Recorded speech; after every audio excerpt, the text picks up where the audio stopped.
And as you can imagine, Donald Trump's statements and actions are being closely watched on this side of the border. We are joined now via Skype by Safwan Chowdhury from an organization representing Canadian Muslims. Thanks for being with us today. Thank you for having me. All right, as you may have heard, the White House is speaking out against Donald Trump's comments today, saying that his plan to ban Muslims from entering the U.S. technically disqualify him from becoming president. What's your reaction to that? Well, first and foremost, thank you for having me. And, as a member of the Ahmadiyya Muslim Jamaat, we're one of the largest Muslim communities worldwide that is united under a single leader. And we understand why leadership is so important. And when you have somebody who's running for the top office to have leadership of the United States doing things that are completely unconstitutional, it should disqualify him. Because at the end of the day, if it's against the job description that you're signing up for to uphold the Constitution, then yeah, that's a significant and a very serious problem.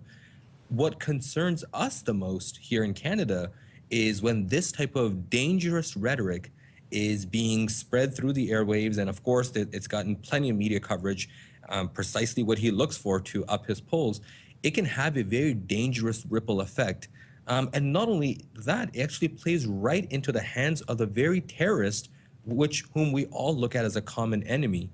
When we look at some of these foreign terror groups that are looking to create divide and fear among the people, what Donald Trump is doing is not much different from that. He's singling out an entire community of Muslims who have been not only fundamental in the United States, but here in Canada have key roles in the formation of not only Canada, but continue till this day to be loyal citizens. Particularly myself as an Ahmadiyya Muslim, I'm taught that loyalty to my country is a part of my faith. I can't be a good Muslim if I can't be a good Canadian. So when I see this type of rhetoric coming from down south, it is deeply troubling. You mentioned that this only plays into the hands of terrorists, and I think that's a really interesting point because that's what they want, is to divide the East and the West, or to divide the Muslim world against the Christian world, or whatever you want to call it. So him making these types of comments only really strengthens terrorist organizations like ISIS and Al-Qaeda. Not only that, not only does it strengthen those terrorist organizations, recently here in Canada, we've seen attack against Muslims or other communities who have been discriminated against but because of this type of rhetoric. We saw when our Canadian federal election was happening, and there was this really strong anti-Muslim sentiment, which led to attacks against Muslims. And now we're seeing this coming out of the United States. So not only does it play into the hands of those terrorists, this is precisely what they try to do, which is to create fear amongst people. So this politics of fear, and to divide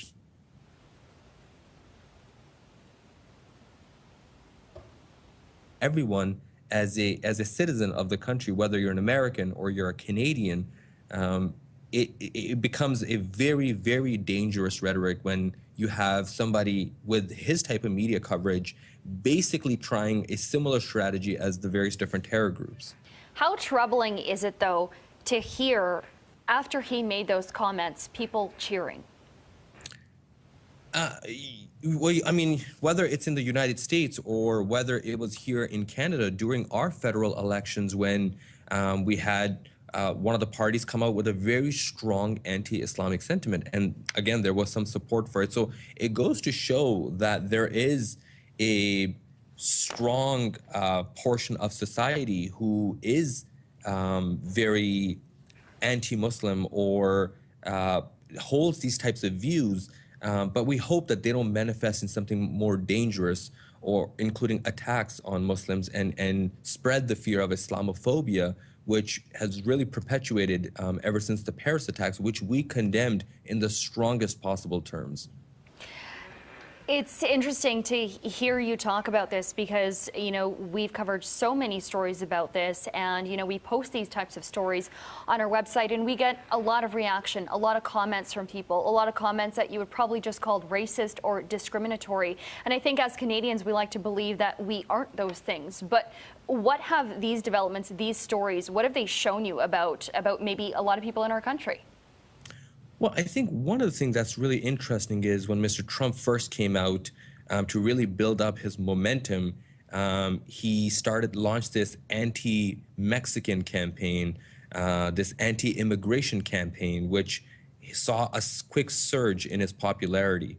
And while most of the civilized, educated people, and just people in general, were just appalled at what he was doing, including his fellow Republicans.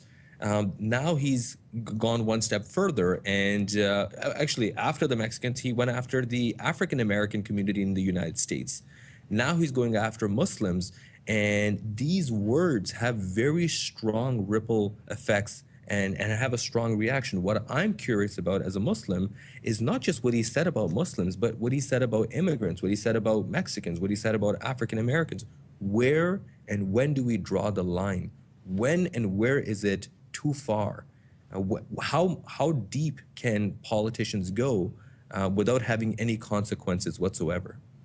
You know, there are a lot of people that share that sentiment, that are wondering when is too much is too much. And there have actually been calls here in Vancouver for a development currently known as the Trump Tower to actually be renamed and dropped of the Trump name. What do you think about that? Actually, that story is not isolated to Vancouver. Where I currently am in Toronto, I'm actually not too far from the Trump Tower. And this morning, one of the city councilors here in Toronto has officially put in a proposal to have the name changed.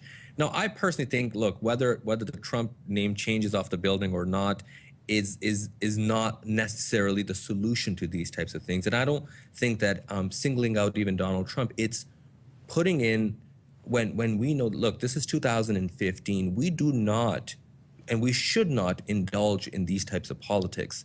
You know, this, as we all know, if we know our history, turned out to be a very dangerous thing during World War II, when we saw different head of states or different politicians come out with these very divisive sentiments, and millions of people lost their lives. I really hope that we are able to learn from our history, and whether we change the names of buildings or not is not really the solution to these types of rhetoric and this type of sentiment being shared and applauded. I think that we ought to, just like how Huffington Post did. Huffington Post, well, anything from Donald Trump, it goes into their entertainment section because that's how they treat it, as entertainment. But I think that we as a society should be better equipped to handle this type of rhetoric. And I truly hope and urge Canadians and my fellow Americans as well to not react and give him more popularity that he's looking for. You know, this very interview, us talking about him, is precisely what politicians like him look for. Very interesting indeed. That is Safwan Chowdhury from an organization representing Canadian Muslims. Safwan, I want to thank you very much for your time today. Thank you.